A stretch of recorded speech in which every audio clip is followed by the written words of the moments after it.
It's the Jersey Magazine, 105.5 WDHA. I'm Jim Monahan. Not many people can say they've been on Good Morning America, The Today Show, Oprah Daily, and not once but twice, the Jersey Magazine. Laura Gassner Otting, good morning and welcome back.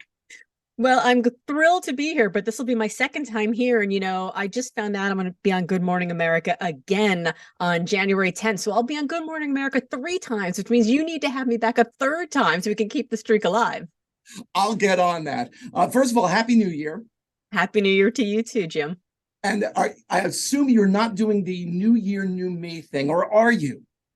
I am not doing the New Year, New Me thing, mostly because January 1st is sort of this arbitrary date. And if you're anything like me, January 1st is sort of an extension of December 31st. Like you're still a little hungover, you're still a little tired, you haven't gotten a good night's sleep, you got some unhealthy leftovers, all the holiday treats are still around, so like you've already failed on January 1, so then you're like, whatever. And so I don't know, I think you got to just pick a day that works for you and do it. That's my assumption. Well, of course, January 1st this year being on a Sunday, so it's the start of a new week, the start of a new year. And you get a lot of people making resolutions or goals or whatever they happen to be. And you send an email out to your database a few days ago that said, you have a solution. Yes, It's super complicated, you said. It's going to take everything you've got. It's guaranteed to bring success.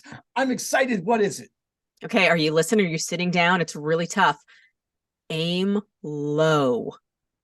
Aim low, start slow. And like, if you're looking at the floor and you see your goals down there, they're still too high. Like they've got to be in the sub basement. That's where your goals should be. Because here's the thing, like we all fail at our New Year's resolutions, these like big life-changing things, specifically because they're these larger than life-changing goals. And so we measure our, whether or not we get there by perfection. So the very first day you have a drink or you have a snack or you don't, do your full hour of your workout, you're like, well, I failed, I guess I should just quit now. And so I think if we aim a little lower and we just like take these huge goals and we create these bite-sized chunks, we can actually not only be more successful, we can be more successful over the long term, and we can feel better about what we're doing. And we can go into the science behind why that actually works. But, I want people to aim for progress, not perfection. How does that fit in? You have a book out, Limitless. How does that fit in, aim low, with the sky's the limit? You're limitless. Yeah. So I actually talk a lot about it in my next book, which is coming out in April, called Wonderhell. And Wonderhell is that space in between who you realize you can just become, right? Who you were yesterday and who you've just realized you can become tomorrow. And so what happens is every time we feel a little bit of success, we're like, oh, that's exciting. That's really cool. I want more of that. We see these huge goals out in front of us and we feel the burden of the potential of those goals. Like, oh my God, my show was listened to by 100 people. Maybe it could be 1,000 people, 1,000 people, maybe it could be 10,000 people, on and on. And so we feel this crushing burden and we think we have to do everything bigger, better, faster, more. And what I try to talk about in Limitless is how we can figure out a way to define success as it actually matters to us, right? So somebody might say like your New Year's resolution should be lose 10 pounds. But maybe your New Year's resolution is to stay exactly the same weight, but change your body composition from, fat to more muscle. Like everybody's definitions are different. And so once you find a definition that matters to you, that's when success in that definition actually creates that burden of potential, because you actually want more of the thing that matters most to you. So I actually talk about this whole idea of starting small and aiming low and taking bite-sized chunks more in Wonderhell, but it is based on the ideas in Limitless. I'm glad you brought up the title of your new book, because I was going to ask you about this. It comes out, I believe, in April of this year, 2023, and it's one word. And I saw this the other day. There's a guy who covers the Arizona Diamondbacks for MLB.com by the name of Steve Gilbert. And he has this email list out, and it's called Win Your Day. And I believe he sends it out once a week. And he says on here, what is your one word for 2023? And he was saying that rather than I'm going to lose all this weight, or I'm going to get this raise, or I'm going to whatever, he said, pick one word that you want to be your guide, your mantra, if you will, for the year 2023. And he's been doing this for a few years now. And he said some of the examples are clarity, passion, purpose, calm, focus, joy. I actually did this last year, and I decided to make this one word patience. And it actually worked for a while. You know, I'd lose track of it every so often, but I'd come back to that word, have patience, have patience. And I was kind of surprised at how much just one word could actually impact you. And then I saw the title, Wonderhell, and everything that's in there. I saw your video on your TED Talk that you did, and there's so much packed into that one word. There is. Wait, but before we talk about it, I got to know, what's your word for 2023? I think it's finish. I have a problem finishing things. Yes. For whatever reason, like I spent the week between Christmas and New Year's attempting to clean my home office. Didn't finish it yet. And then I wanted to clean out my car, and well, I didn't finish that yet either. And I'm bound and determined. I've been playing the guitar since I was 15 years old, but I really don't know how to play it. So I need to, I mean, you'll never finish learning how to play an instrument, but I need to at least get further into the journey, or farther, whichever the right word is. I need to get deeper into that journey than I am right now. So finish. And I think that could have an impact both personally and professionally.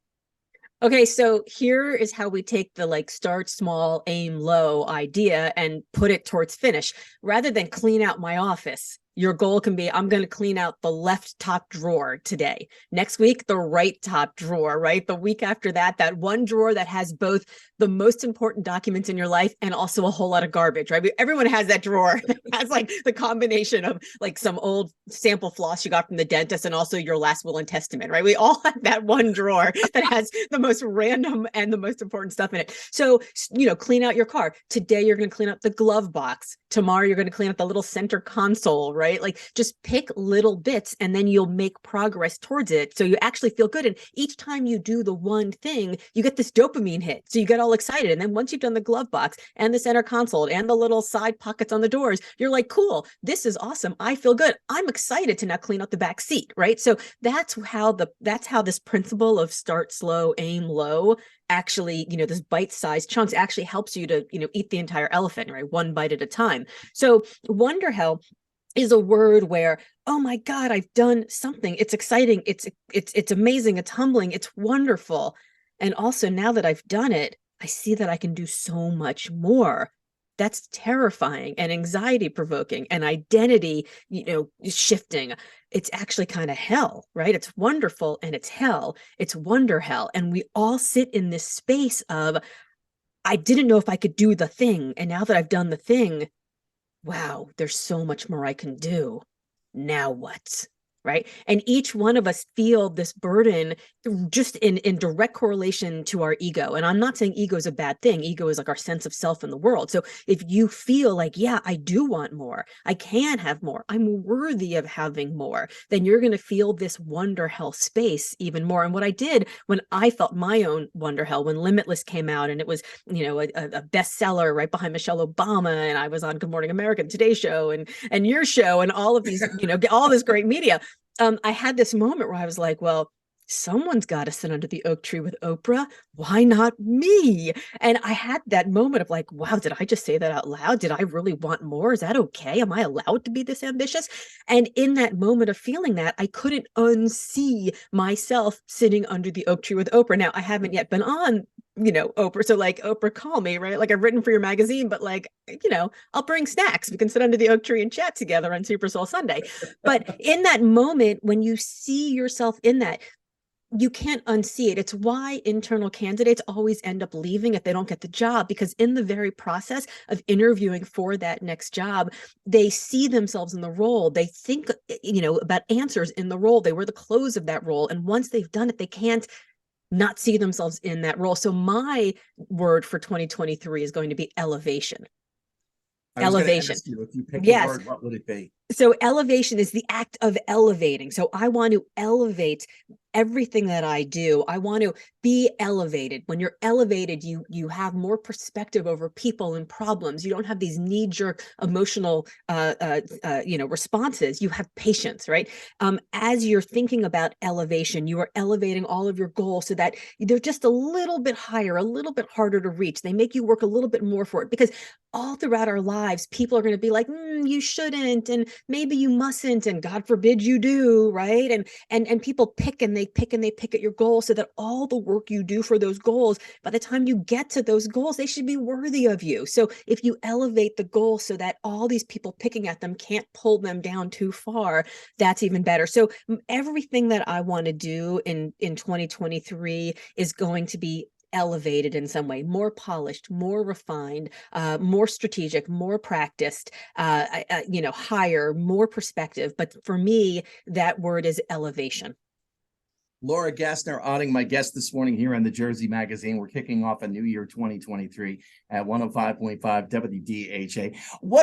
If you had a resolution that you actually achieved in the past, for me, I finally paid off my credit cards about a year and a half ago.